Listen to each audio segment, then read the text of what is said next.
মৰমৰ ছাত্ৰ ছাত্ৰীসকল, কাইলৈ অৰ্থাৎ 10 এপ্ৰিল তাৰিখে আমাৰ SSLC ৰিজাল্ট ঘোষণা কৰাৰ কথা আছিলে।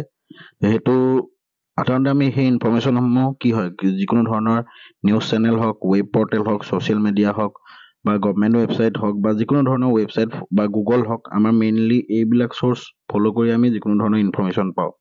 আৰু সেই ইনফৰমেশ্যনসমূহৰ পৰাই তোমালোকক কোৱা হৈছিলে যে আমাৰ SSLC যোনটো ৰিজাল্ট, সেই ৰিজাল্টটো অহা কালিলৈ ঘোষণা কৰাৰ কথা আছে। যোনটো আমাৰ মাননীয় মুখ্যমন্ত্ৰী ডাঙৰীয়াই ক'লে যে কাইলৈ আমাৰ যোনটো ৰিজাল্ট ঘোষণা কৰাৰ কথা আছিলে উইল নট বি ডিক্লেয়াৰ্ড। ঠিক আছে, কাইলৈ ৰিজাল্ট ঘোষণা কৰা নহয়। এতিয়া কিহৰ কাৰণে নহয়? কাৰণ মুখ্যমন্ত্ৰী ডাঙৰীয়া মেইন কথা হৈছে কি, যিকোনো ধৰণৰ ইনফৰমেশ্যন বা যিকোনো ধৰণৰ ঘোষণা কৰিবলৈ হ'লে আমাৰ ফাইনেলি মুখ্যমন্ত্ৰী ডাঙৰীয়াই যি ঘোষণা কৰে সেই ঘোষণাটো অনুসৰিয়ে আমাৰ সকলো ধৰণৰ সিদ্ধান্ত অসম গভৰ্ণমেণ্টত লোৱা হয়। যিকোনো ধৰণৰ ডিপাৰ্টমেণ্টত যিকোনো ধৰণৰ সিদ্ধান্ত আমাৰ মাননীয় মুখ্যমন্ত্ৰী ডাঙৰীয়াৰ নিৰ্দেশ মৰ্মে বা তেওঁৰ যোনটো ফাইনেল সিদ্ধান্ত, সেই সিদ্ধান্ত মতেহে ঘোষণা কৰা হয়। গতিকে বাকী মই আগৰ ভিডিঅ'টো যোনটো গ্ৰেছ মাৰ্কৰ কথা ক'লোঁ, গ্ৰেছ মাৰ্কৰ চিষ্টেমটো সেই একেটাই, খালি ৰিজাল্টটোৰ কি হয়, কাইলৈ ঠিক ঘোষণা নহয়, কিন্তু ধৰি লোৱা কাইলৈ ঘোষণা নহ'লে 2 এদিন মানে এই সপ্তাহটোৰ ভিতৰতে তোমালোকে ৰিজাল্টটো পাবা। বৰ বিশেষ দেৰি নকৰে, কাৰণ অলৰেডি ৰেডি হৈ আছে চব বস্তু। ঠিক আছে, সকলো বস্তু ৰিজাল্টৰ তোমাৰ কিমান মাৰ্কছ ক'ত দিব লাগে, এভৰিথিং অল আৰ ক্লিয়াৰ। ঠিক আছে, চব বস্তু ক্লিয়াৰ কৰিবলৈ আছে। কিবা বিশেষ কাৰণবশতঃ কাইলৈ ৰিজাল্ট ঘোষণা কৰা নহয়। ঠিক আছে, এইটো মই তোমালোকক এতিয়া জনাই দিলোঁ। আৰু লগতে এটা কথা কৈ দিওঁ যে আমাৰ যোনটো হাই ছেকেণ্ডেৰী ৰিজাল্ট দিব, ঠিক আছে, হাই ছেকেণ্ডেৰী ৰিজাল্ট এপ্ৰিলৰ লাষ্টলৈ তোমালোকে পাবাই, সেইটো কোনো চিন্তা কৰিব নালাগে, এপ্ৰিলৰ লাষ্টলৈ পাবাই। মেট্ৰিকৰ যিহেতু সেইকাৰণে মই তোমালোকক কওঁ, বা আমিও সাধাৰণতে কি কৰিব লাগিব, এনেকৈ যিকোনো ধৰণৰ নিউজ চেনেল বা যিকোনো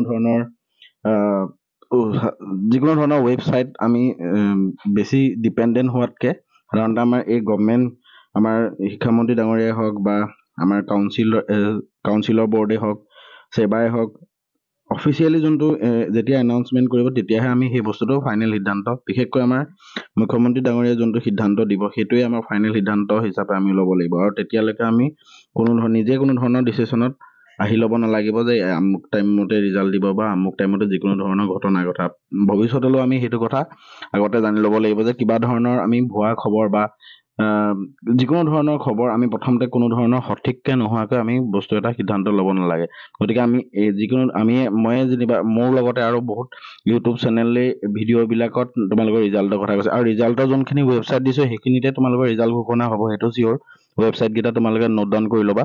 আৰু মোকে ধৰি পেলাই যিকোনো ইউটিউব চেনেলে যি ৰিজাল্টৰ কথা ক'লে, তেওঁলোকেও বা আমিও সাধাৰণতে কি হয় তেনেকুৱা ধৰণৰ, কাৰণ আমি আৰম্ভণিৰ পৰা শেষলৈকে যিকোনো ধৰণৰ আমি দিনটোৰ পৰা ধৰি পেলাই আজি সন্ধিয়া ৰাতিলৈকে আমি সেইটোৱে পাই আছোঁ যে ৰিজাল্ট কাইলৈ ঘোষণা হ'ব। নিউজতো আমি দেখিছোঁ ৰিজাল্ট ঘোষণা হ'ব, গুগলতো দেখিছোঁ, বহুত অফিচিয়েল ৱেবছাইটবিলাকতো এই ৰিজাল্ট ঘোষণা, ইভেন ডাঙৰ নিউজ পেপাৰবিলাকতো তোমাৰ কি হ'ব, কাইলৈ ৰিজাল্ট ঘোষণা হ'ব বুলি সেইটো কোৱা আছে। গতিকে সঠিককৈ কোনো ধৰণৰ কোৱা নাই। সেইকাৰণে আমাৰ মুখ্যমন্ত্ৰী ডাঙৰীয়াই সেই বস্তুটো টুইট কৰি দিলে, ৰিজাল্টটো অতি সোনকালে ঘোষণা হ'ব। অতি সোনকালে মানে খুব বেছি আৰু 2 এদিন ৰ'বলগীয়া হ'ব পাৰে ৰিজাল্টটো, কিন্তু কাইলৈ ঘোষণা নহয়। HSৰ ৰিজাল্টৰ কথা যদি তোমালোকক কওঁ, সুধি আছা বহুতে, HSৰ ৰিজাল্টটো তোমালোকে এপ্ৰিলৰ শেষলৈকে পাই যাবা। ঠিক আছে, বেছি চিন্তা কৰিব নালাগে, সোনকালে ৰিজাল্ট দিব, চিন্তা কৰিব নালাগে, এই সপ্তাহটোৰ ভিতৰতে ৰিজাল্ট তোমালোকে পাই যাবা। ঠিক আছে, এইখিনিয়ে আছিলে।